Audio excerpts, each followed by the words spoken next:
Now at 5, Crawford County officials say hotel demand is returning to pre-pandemic levels. We'll look at the impact on the local economy. Plus, Pittsburgh Police and Fire Department square off in a friendly competition, all for a good cause. And President Biden is giving the green light for the U.S. to step up its military defense support for Ukraine. I'm Skyler Henry on Capitol Hill, where lawmakers say the M1 Abrams tanks will help fend off Russian aggression. The 4 states' most watched news starts now. Pittsburgh area hotel room demand returns to pre-pandemic trends, hitting a record high. This is KOAM News at 5. I'm Dow Quick. Before the pandemic, the demand for hotel rooms in the Pittsburgh area was booming. That's according to Chris Wilson with Explore Crawford County. And then the pandemic hit, took a toll on overnight stays. 2021 started to see a return, hitting 100,000 rooms again. And last year, Pittsburgh surpassed previous highs with more than 109,000 rooms. And one of the questions we get asked all the time is, why are all these sporting events here? Why do these meetings or these smaller conferences come here? And the reason is because we're in the middle of everywhere. County also surpassed 10,000 rooms in a month 6 times during 2022. There was a battle of sorts in Pittsburgh today between the police and fire departments, a battle to see who could make the best bowl of chili. It's part of the annual Battle of the Badges blood drive hosted by the Red Cross. People were able to come to the Frisco Event Center, donate blood, try some chili, and vote on their favorite. You know, COVID set back everyone for about a year and a half, and we had thousands of people who were deferred. They weren't able to give blood because of having COVID, and we've had a shortage, and it's very difficult to make that up. Of course, there have been a lot of natural disasters this year.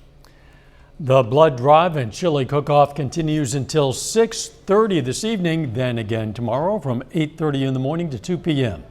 The winning department receives a trophy. Some snow and then a thaw. Today, Chief Meteorologist Doug Heddy joins us. Yeah, of course, we got the very wet snow across the region. 2.5 inches fell in Joplin, about 2 inches in Pittsburgh. Carthage got 3, Neosho got 4 inches, Miami about 1.5 inches of snow, but this puts us at 6 for the season. We averaged 13, so we're about 40% there. I forecasted 15 to 18 inches of snow, so we still have a gap that we got to make up, but I do think we're going to make that gap up over the next couple weeks. Right now, we look pretty good. We do have some clouds. We have a few random little flurries out there, and that's what we're going to see as we go through the evening hours. It is cold. Temperatures are going to be dropping off as we go through the overnight hours. Northwesterly winds, mid-30s for us today, and that's why our snow is pretty much melted. But with our northwesterly winds, it makes it feel to your skin colder than what it actually is. Wind chill factors into the mid-20s. When are we going to warm up? We'll look at that here in just a bit. All right, we'll see you soon. Ukrainian President Vladimir Zelensky is celebrating his birthday today, and President Biden is giving him exactly the gift he's been wanting: 31 American tanks, the equivalent of a Ukrainian battalion to help fight Russia. Reporter Skyler Henry has details now from Capitol Hill. President Biden announced he's authorized the Pentagon to send U.S.-made M1 Abrams tanks to Ukraine. To help Ukraine defend its sovereignty and its territorial integrity. That's what this is about, helping Ukraine defend and protect Ukrainian land. The president's decision is a change in policy for the White House, which had previously said the Abrams tanks were too advanced to be effectively used in Ukraine. The Abrams tanks are the most capable tanks in the world. They're also extremely complex to operate and maintain. So we're also giving Ukraine the parts and equipment necessary to effectively sustain these tanks on the battlefield. A bipartisan group of senators met with Ukrainian President Volodymyr Zelensky, who told them the tanks are essential in defeating a Russian counteroffensive that appears to be in the works. The offensive that the Russians will bring, they're massing their troops and supplies and reinforcements right now, is so imminent that we need to provide these tanks. The decision follows intense negotiations last week with NATO allies over the supply of tanks.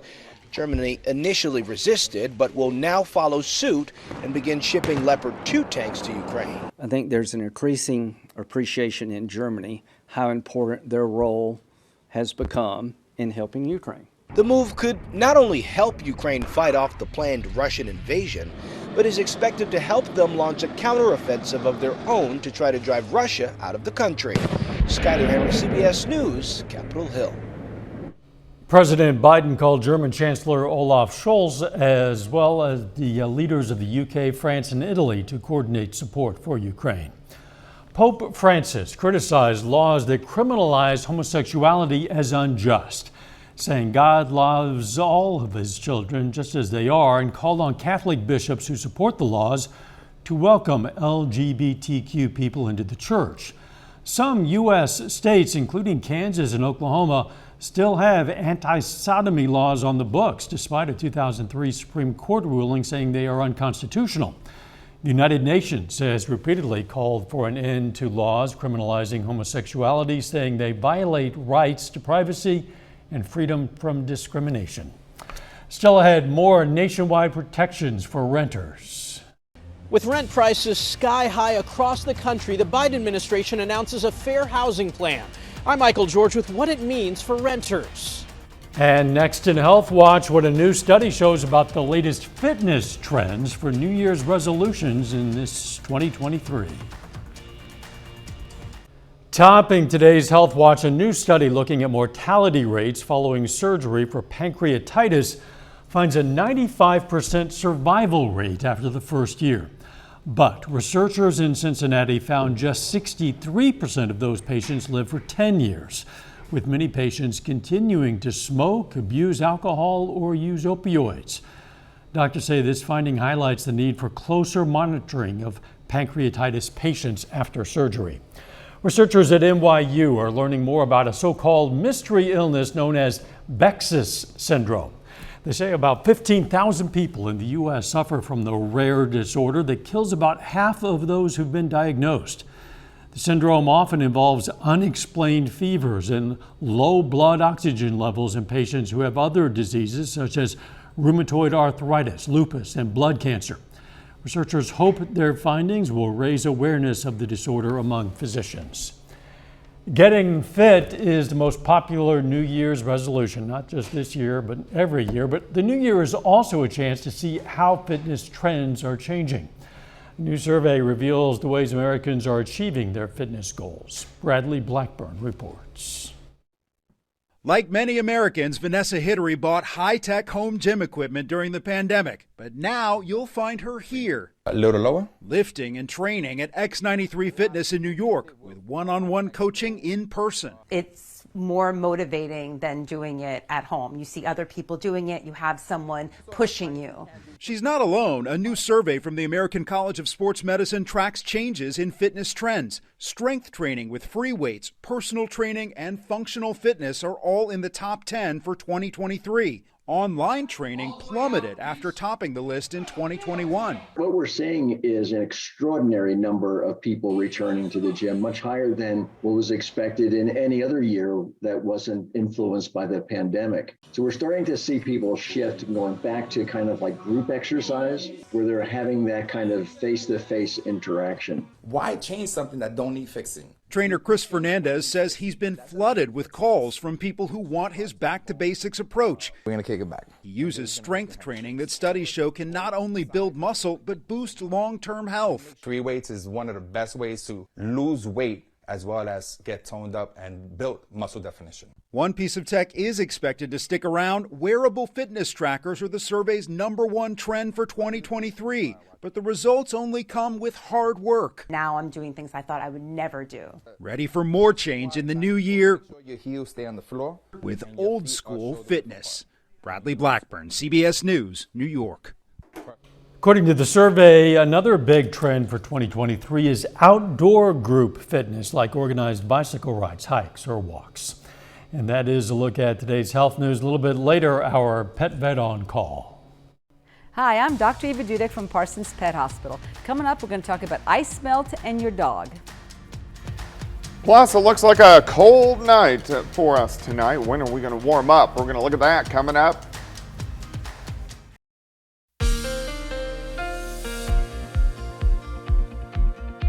Well, of course, we had a snowy start to the day, pretty slushy roads. Most of us picked up 1 to 3 inches and then heavier amounts once you got into southwest Missouri along and south of I-44. So pretty much on target. It was a very wet snow, and of course, with temps today sitting into the 30s, we defrosted or thawed most of the snow across the region. Looks good. Indigo Sky Casino and Resort.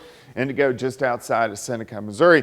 It is chilly. It's 32 in Yates Center. It's 41 in Veneta, 37 in Miami. Carthage is sitting at 34 degrees. Plus, we have the northerly winds kicking in at about 5 to 15, a little bit heavier than that. So that makes it feel a little bit colder than what it actually is. So we have wind chill factors making it feel to your skin about 20 in Iola, 21 in Yates Center, 33 in Neosho. Carthage, it feels like 31 degrees. Cloudy skies, looking at 7th and Rangeline, 35 westerly winds, 5 to 10 humidity is at 82%. Through the evening hours, could have a few random flurries, not a big deal. We'll start to clear out a little bit late this evening, but a cold night. We dip back to about 21 for an overnight low. You can still see the clouds working through and a few isolated little flurries dropping through the region, but this storm system is gone now across the eastern third of the country. Not a whole bunch going on out toward the west. This is our weather as we go through the next couple days, and then things will start to pick up a bit once again by the time we head into next week. Also this weekend as well. All right, for us tonight, clearing out late, overnight lows, lower 20s. So it's going to be a cold start. In and out of the clouds for the day tomorrow, partly sunny skies. Here's the noon hour. Most of us low to mid 30s. Once we get into the afternoon, temperatures, they don't warm up a ton. 34 in Neosho, 33 in Nevada, about 39 in Parsons, Nowata, up to about 39 degrees. Tomorrow night, southerly winds return, so not quite as cold. We drop back upper 20s and actually rise a bit toward dawn. And then as we go into Friday, looking better. Partly sunny skies, high temps right around 50 degrees by Friday afternoon. That's going to be ahead of our next storm system. All right, day planner for you tomorrow. Cold start, 22, 32 by noon. High temp, 36, 37 during the afternoon. It is going to be a little bit windy for us tonight. Still those northwesterly winds kicking in right around 20. They start to die off tomorrow evening and then pick up again on Friday out of the south ahead of our next storm system. So let's take a look at it. Let's go into the weekend. Showers start to develop late Saturday afternoon into the evening hours. As our cold front slides in, we'll most likely switch over to freezing rain, sleet, or snow Saturday night into Sunday morning, and then this system will push off toward the east, but something we want to watch over the next couple days. 36 tomorrow, 49 on Friday, 50 Saturday, afternoon showers. Sunday, that morning wintry mix, and then another wintry mix moving back in by Tuesday, Wednesday into Thursday. So we stay pretty active as we go through the next week or so. Yeah, wintry mix is something a lot of people don't want to hear. Not at all. They have to deal with it. Yes, you do. Thanks, Doug. Coming up, a look at President Biden's new fair housing plan. First, though, we honor a local veteran. Maurice Walker served in the U.S. Army from 1943 to 1946. The Oswego, Kansas native was stationed in Europe, and we salute Private First Class Maurice Walker, a four-state hero. Topping today's Consumer Watch, Treasury Secretary Janet Yellen announced another step she's taking to prevent the U.S. from defaulting on its debt. She told House Speaker Kevin McCarthy yesterday the Treasury will stop fully investing in the Government Securities Investment Fund. The Thrift Savings Fund portion of that is part of the federal employees' retirement system. The Federal Trade Commission has ordered Credit Karma to pay $3 million for misleading customers. The agency alleges the personal finance company used so-called pre-approvals to deceive consumers into applying for credit cards and products they were not eligible to receive.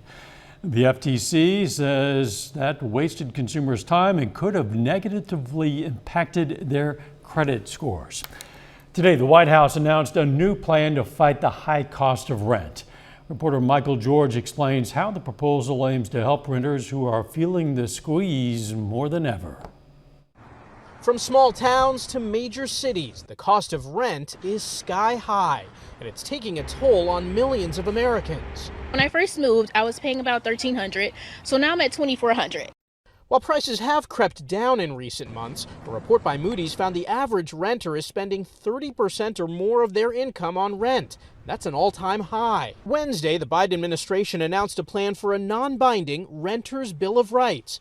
It includes actions like asking the FTC and Consumer Financial Protection Bureau to investigate unfair rental practices. The Justice Department will examine anti-competitive information sharing in rental markets. And HUD will look at a rule requiring public housing authorities to give tenants 30 days notice before terminating a lease due to non-payment of rent. It's great to have the White House speak out about the importance of tenants' rights. Seamus Roller is executive director of the National Housing Law Project, an advocacy group fighting on behalf of tenants. He calls the proposal a good beginning. Is what the Biden administration proposing, does it have teeth? Will it actually help lower rents? Nothing that they propose will lower rents overnight. Some of these things will have an impact over time. Making the problem worse, many state and federal protections against evictions put in place during the pandemic are expiring. We're not going to wait for a lawsuit to save us. We're not going to wait for incremental eviction protections to start saving us. That'd be great, but it's not coming fast enough. Many tenants say if action isn't taken, they could be near the breaking point of losing their homes. Michael George, CBS News, New York. Our pet vet on call next.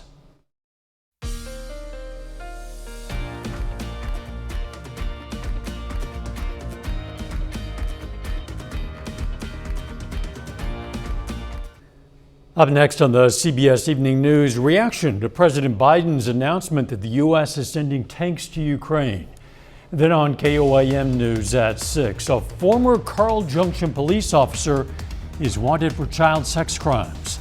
Plus, we're going to have more on the demand for hotels in Crawford County returning to pre-pandemic levels, and a Girard High School basketball standout signs to continue her career at the collegiate level. Stay with us. CBS Evening News and then KOAM News at 6. The snow is behind us, at least for now, but we could get more winter weather in the days and weeks ahead. Today's question for our pet vet on call: can ice melt chemicals be harmful to pets? Yes, they are all salt. Even the pet-friendly stuff is still a salt. It's a more mild chemical, but it's still harmful salt to your dog. And what they do is they can dry out their foot pads and cause cracks and wounds. If they lick it, they can get upset stomach, vomiting, diarrhea. It's not good for them to eat, ingest, or walk on. The best thing to do is to avoid it. Now, obviously, you can't avoid putting it out.